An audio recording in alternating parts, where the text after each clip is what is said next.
Hello all, let us talk about the difference between a flat and a hierarchical schematic.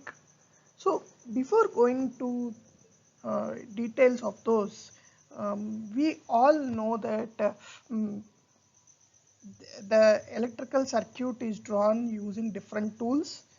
Basically, these tools give a graphical representation of these circuits and then help us to understand the flow of the circuit.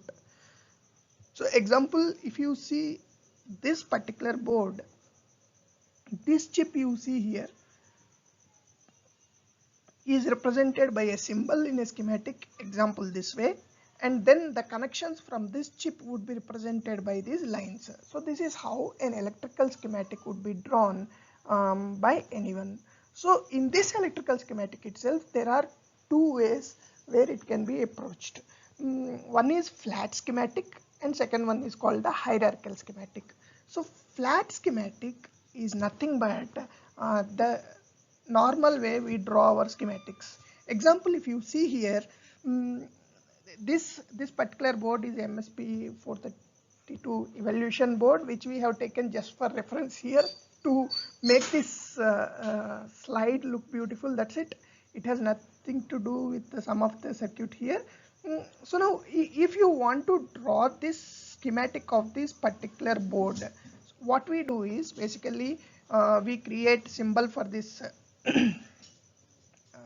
controller, and this is another controller where we create symbol for that, and then all the peripherals related to it, whether it be UART, I2C, will be extended to a connector, and then there will be JTAG, there will be power.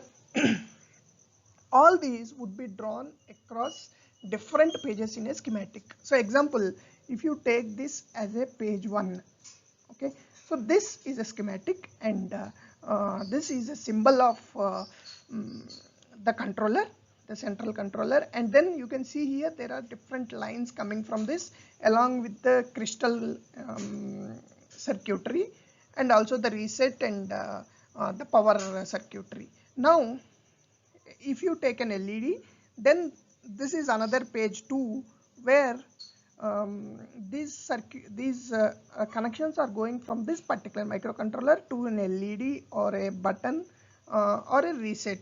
And then there's one more page, if you take this as page 3, where a simple switching circuitry is used, and then there's one more page 4 which has power and then the other controller and connectors related circuitry. So these circuits may not represent exact board here. This is only for representative purpose, please note that. So now what we mean to say here is we have drawn schematic across 4 pages. If you see here, page 1, page 2, page 3, page 4. Now if I want to know whether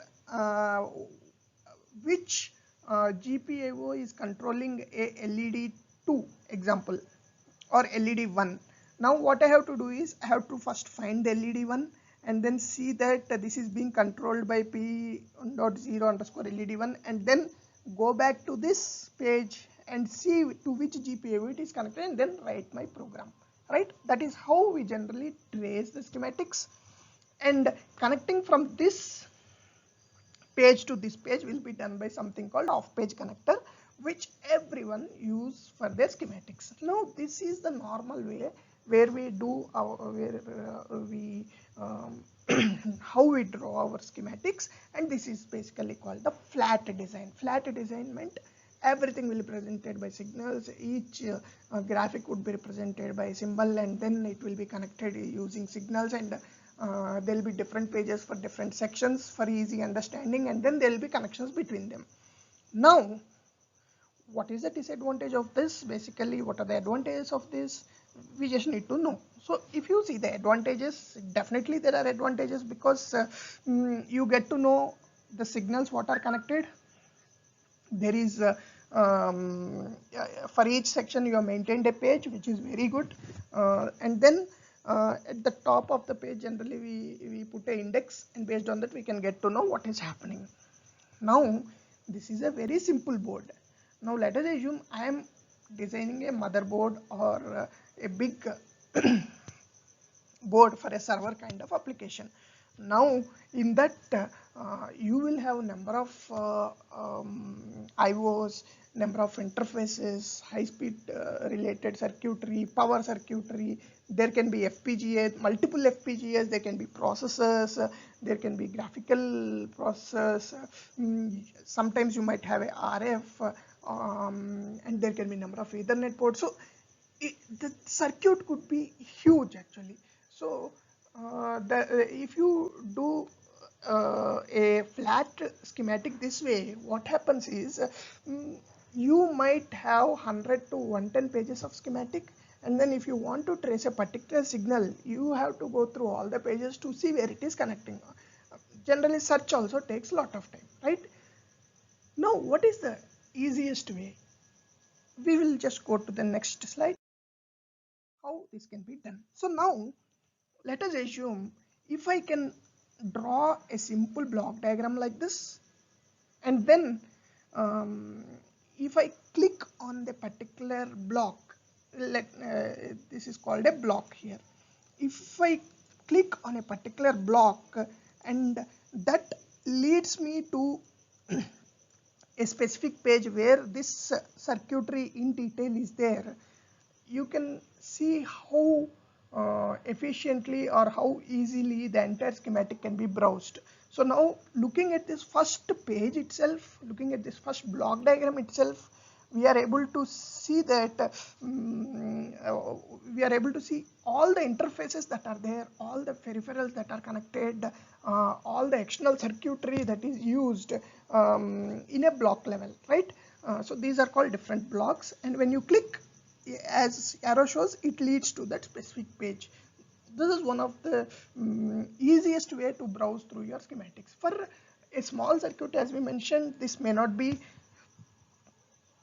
that useful, because having a 5 to 10 pages of schematic would be very easy to browse. But if you have 100 pages, and example, if you click on this and it goes to 75th page directly, how easy it would be to understand the schematics, to browse through, right? And then one more advantage is this entire block can be copied, can be used somewhere in other design, right? And making one small change in particular schematic is definitely reflected by this block, and this block can be carried and used somewhere. So reusability is also increased, right? And then let us assume we have a schematic where there is some high side control switch or some analog circuitry, and we have around some 25 to 30 channels, example IO analog channels, which has almost the same circuitry. Let us say same circuitry. Now what we do is, generally when we are doing schematics, we will copy paste this and then, example, if you want to change a resistor, assume that you want to change it. Now all the 30 sections you need to change the resistor, right? Now if you have a single block representing that entire circuitry, and then if you can change in a place and it reflects across all, how easy it would be to edit the schematics. So that kind of flexibility is brought in by this hierarchical schematics.